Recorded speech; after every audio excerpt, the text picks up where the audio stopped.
Class 9th में आपने इससे पहले वाले चैप्टर में पढ़ा था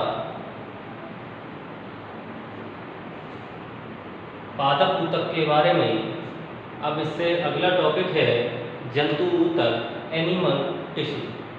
आज आप जंतु ऊतक के बारे में पढ़ेंगे। जंतु ऊतक क्या होते हैं, इनके कार्य क्या होते हैं, कितने प्रकार के होते हैं। तो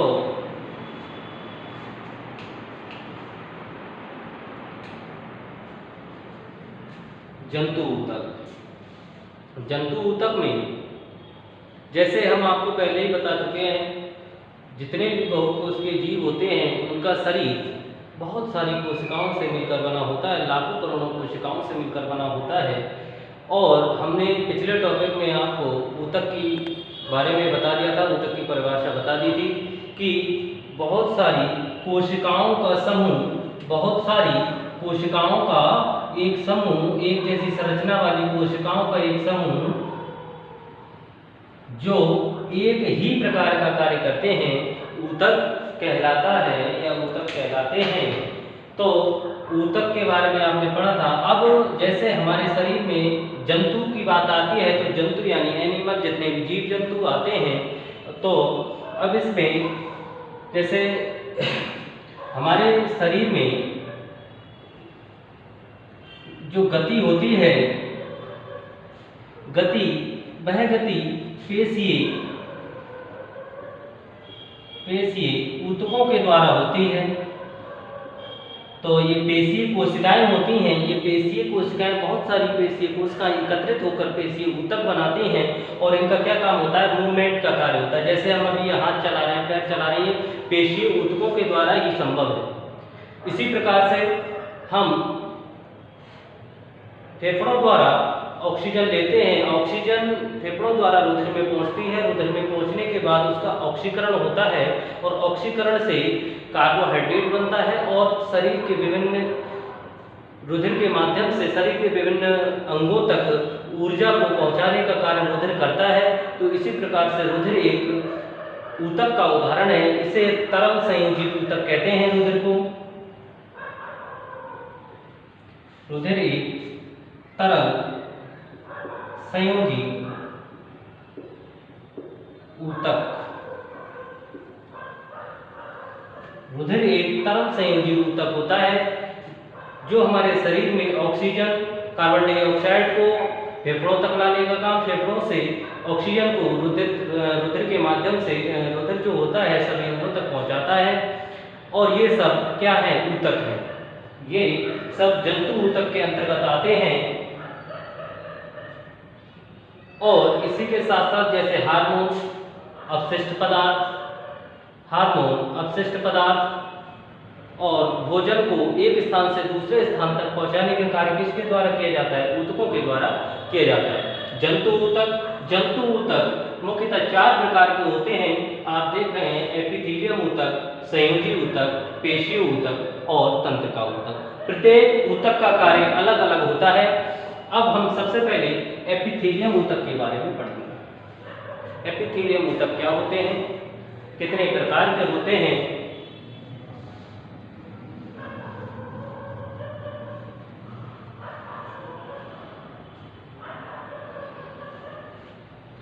यह ऊतक हमारे शरीर की, यह ऊतक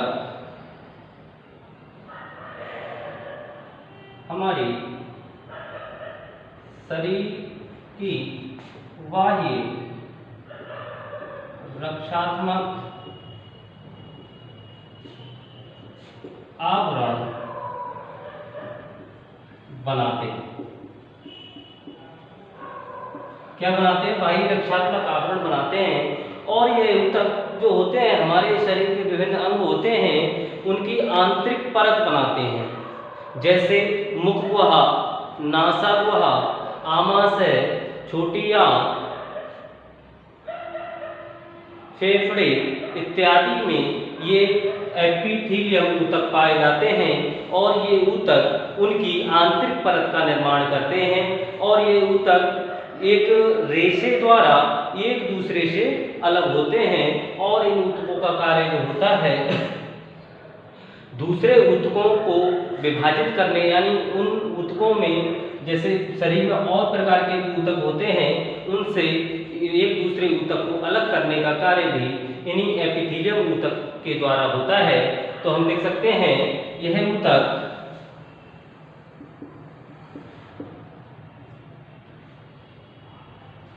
ऊतक मुख गुहा,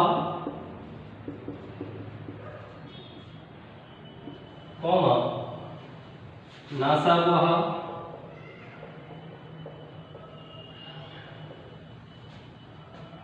फेफड़े,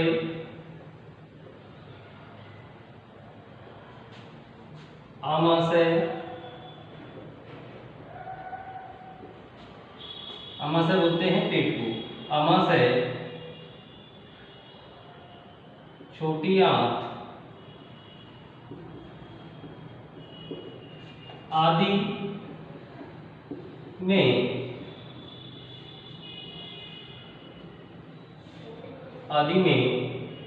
उनकी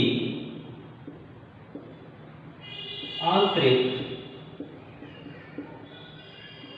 श्लेष्मिक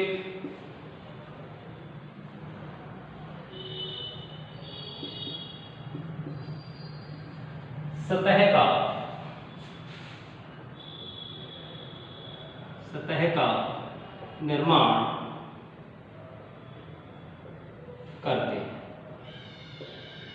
तो आपको ये समझ में आ गया होगा एपिथेलियम ऊतक क्या होते हैं। और जो एपिथेलियम ऊतक होते हैं ये 6 प्रकार के होते हैं, 6 भागों में विभाजित होते हैं। लिख सकते हैं ये ऊतक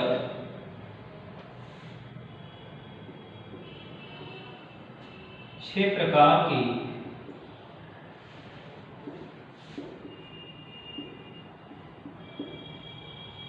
होते हैं, जिनके बारे में अभी आप पढ़ेंगे। आप इसका स्क्रीनशॉट ले सकते हैं या आप वीडियो को पॉज करके रोक कर लिख सकते हैं। अभी आपने पढ़ा एपिथेलियम ऊतक, हमने आपको बताया था एपिथेलियम ऊतक 6 प्रकार के होते हैं। सबसे पहला है पट्टीदार उपकला ऊतक। पट्टीदार उपकला ऊतक, ये ऊतक जो होता है जैसे आप देख रहे हैं बोर्ड पर, यह ऊतक चपटी कोशिकाओं से बने होते हैं। यानी कहने का मतलब है कि जो कोशिकाएं होती हैं, जिन कोशिकाओं से ऊतकों का निर्माण होता है, उनकी आकृति चपटी होती है। चपटी कोशिकाओं से बने होते हैं ये ऊतक। त्वचा की, जो हमारी त्वचा होती है, उसकी बाहरी परत तथा आहार नाल उसे कहते हैं जिसके द्वारा भोजन हमारे आमाशय तक पहुंचता है। यानी कहने का मतलब यह है, आहार नाल का मतलब कि हमारे मुख से लेकर और जो छोटी आंत और बड़ी आंत, यानी कहने का मतलब पूरा डाइजेस्टिव सिस्टम जो होता है वह पट्टीदार उपकला ऊतक और मुख, नासा गुहा, मुख माने मुख, और नासा गुहा मतलब जो हमारे जो नाक की जो गुहा होती है उसके श्लेष्मिक स्तर का निर्माण करते हैं। यह अंगों, और इनका कार्य क्या होता है, इनका कार्य जो होता है यह अंगों को कीटाणुओं और बाह्याघातों व रसायनों से बचाते हैं।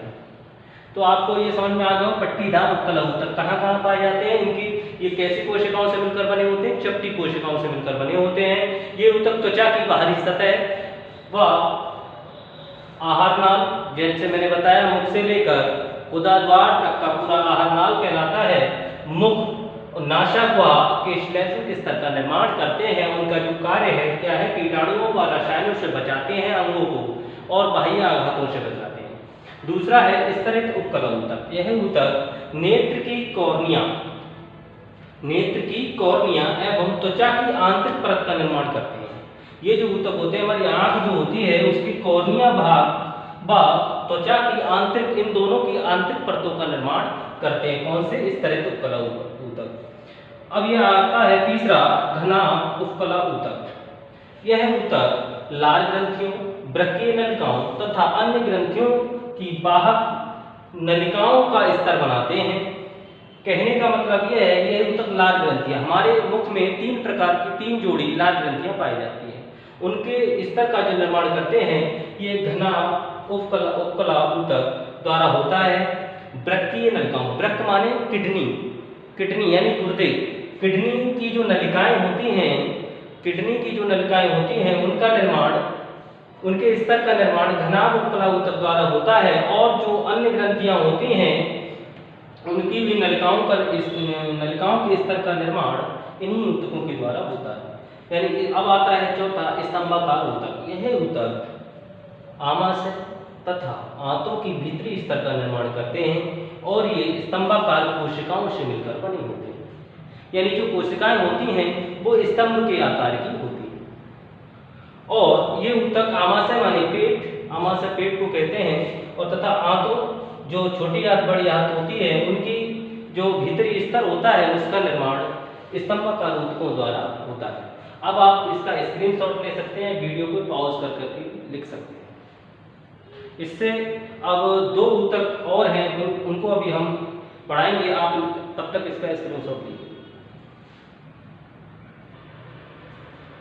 अभी आपने इसके 4 प्रकारों के बारे में पढ़ा, उससे अगला है 5वां रोमाभ स्तंभाकार ऊतक। रोमाभ स्तंभाकार ऊतक, यह ऊतक शरीर के कुछ भागों की नलियों, जो ये ऊतक है हमारे शरीर की कुछ भागों की नलियों जैसे श्वास नली, अंडाणु वाहिकाओं, वाहिका नली को ही कहते हैं, अंडाणु वाहिकाओं की भीतरी श्लेष्मिक झिल्ली, जो भीतरी श्लेष्मिक झिल्ली होती है नलियों की, उन्हें रोम युक्त बनाते हैं, उनमें रोम पाए जाते हैं इस टाइप से, उन नलियों में रोम पाए जाते हैं इस टाइप से लहरा, ये उनमें रोम युक्त होती है। और ये जो रोम होते हैं इनका कार्य क्या होता है, इनमें जो भी पदार्थ आता है उन पदार्थों को अंदर शरीर में अंदर की तरफ धकेलने का कार्य करते हैं। इस प्रकार के ऊतक को रोमाभ स्तंभाकार ऊतक कहते हैं। और ये जो ऊतक है स्तंभाकार कोशिकाओं से मिलकर बने होते हैं। इसी तरीके से ग्रंथिल स्तंभाकार ऊतक, यह ऊतक स्तंभाकार कोशिकाओं से मिलकर बना होता है और इन ऊतकों की कोशिकाएं एक विशेष प्रकार के रासायनिक पदार्थ का स्राव करती है। अब जो स्राव करते हैं उन्हें क्या कहते हैं, ग्रंथि कहते हैं, ग्रंथि ग्लैंड्स कहते हैं। और ग्रंथि जैसे आमाशय में जठर ग्रंथि, जो आमाशय हमारा पेट होता है इसमें जठर ग्रंथि पाई जाती है। जैसे ही हम खाना खाते हैं और खाना हमारे आमाशय में पहुंचता है वैसे ही ये जठर ग्रंथि सक्रिय हो जाती है और जठर ग्रंथि सक्रिय होकर जठर रस का स्राव करती है। जठर रस हमारे खाने को पचाने में सहायता करता है। इसमें HCl होता है, हाइड्रोक्लोरिक अम्ल। इसके बारे में विस्तार से हम जब टॉपिक आएगा तब पढ़ेंगे। और जैसे श्वेत ग्रंथियां, अश्रु ग्रंथियां, जो आंसू बहाने वाली ग्रंथियां हैं, वो उन सभी का निर्माण जो होता है ग्रंथिल स्तंभाकार ऊतकों के द्वारा होता है। आपका ये टॉपिक कंप्लीट होता है एपिथीलियम ऊतक का। अब इससे आगे अगला टॉपिक है, इससे आगे जो अगला टॉपिक है वो है संयोजी ऊतक, कनेक्टिव टिश्यू। इसका आप स्क्रीनशॉट ले सकते हैं।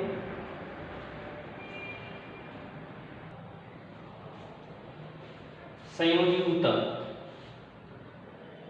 ये विशेष प्रकार के ऊतक होते हैं जो शरीर के विभिन्न अंगों को आधार प्रदान करते हैं। कहने का मतलब ये है सहारा प्रदान करते हैं।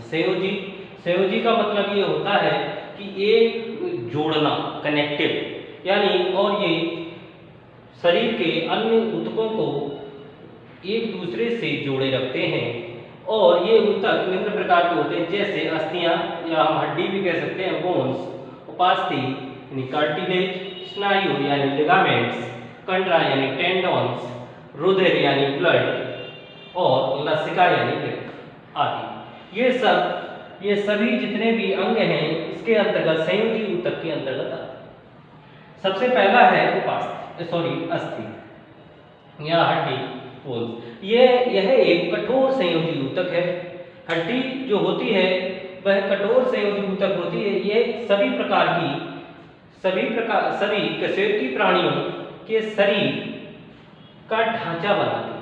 ये जो हड्डी है, कहने का मतलब ये है हमारा शरीर है वो कंकाल, हमारे शरीर का जो ढांचा है हड्डियों का बना होता है। जैसे कंकाल पूरा होता है वो हड्डियों का ही बना होता है और ये मांसपेशियों को सहारा देती है।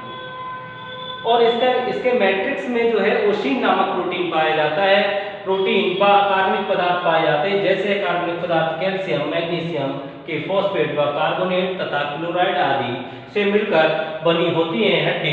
हड्डियों में कैल्शियम, मैग्नीशियम, फॉस्फेट आदि पाए जाते हैं। अगर हमारे शरीर में कैल्शियम की कमी हो जाती है तो हड्डियां क्या हो जाती हैं? कमजोर हो जाती हैं।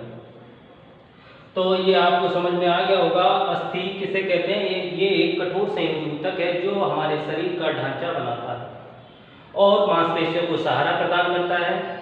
और इसके मैट्रिक्स में ओसीन नामक प्रोटीन पाई जाती है और साथ साथ कार्बनिक पदार्थ जैसे कैल्शियम, मैग्नीशियम के फॉस्फेट व कार्बोनेट तथा क्लोराइड आदि पाए जाते हैं। अब इससे अगला जो है उपास्थि के बारे में पढ़ेंगे।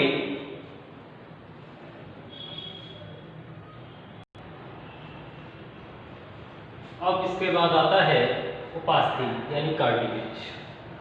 यह ऊतक सुदृढ़ व लचीले होते हैं, यानी मजबूत भी होते हैं और लचीले होते हैं। इन्हें कितना भी दबाया जाए ये टूटते नहीं। लचीले का मतलब फ्लेक्सिबल होते हैं। जैसे मानव के बाह्य कान, जैसे ये कान है, कान के जो बाह्य कान है, देखो इसे हम कितना भी दबाएं, यहाँ ये जो कान होते हैं कार्टिलेज के बने होते हैं। जैसे नाक का सिरा, जो नाक का सिरा होता है, इसे कितना भी दबाओ और दबाने पर इन पर कोई प्रभाव नहीं पड़ता। यानी ये जो ऊतक होते हैं लचीले होते हैं, जिन्हें उपास्थि कहते हैं या कार्टिलेज कहते हैं। और अगला जो है तंतुमय संयोजी ऊतक। यह ऊतक विभिन्न अंगों से जोड़े रखते हैं और यह ऊतक लचकदार एवं दृढ़ प्रोटीन के बने होते हैं। ये जो तंतुमय संयोजी ऊतक हैं ये भी क्या होते हैं? लचकदार यानी लचीले होते हैं और ये विभिन्न अंगों को जोड़े रखते हैं, जोड़े रखने का कार्य करते हैं। अब इसके बाद आता है तरल संयोजी ऊतक। मैंने आपको पहले ही बताया था तरल संयोजी ऊतक का जो उदाहरण है रुधिर व लसिका। एक तरल संयोजी ऊतक होते हैं, इनमें विभाजन की क्षमता नहीं होती, लेकिन ये शरीर में विभिन्न पदार्थों को संवहन का कार्य करते हैं, परिवहन का कार्य करते हैं। कहने का मतलब ये है ये पदार्थों को एक स्थान से दूसरे स्थान तक पहुंचाने का कार्य करते हैं। ये तरल संयोजी ऊतक कहलाते हैं, जैसे रुधिर और लसिका। अब इसके बाद सबसे पहले आप रुधिर के बारे में पढ़ोगे, उसके बाद लसिका के बारे में पढ़ोगे। लेकिन आज तक का क्लास अब यहीं पर समाप्त होता है। अब इससे आगे रुधिर के बारे में आप अगले क्लास में पढ़ोगे।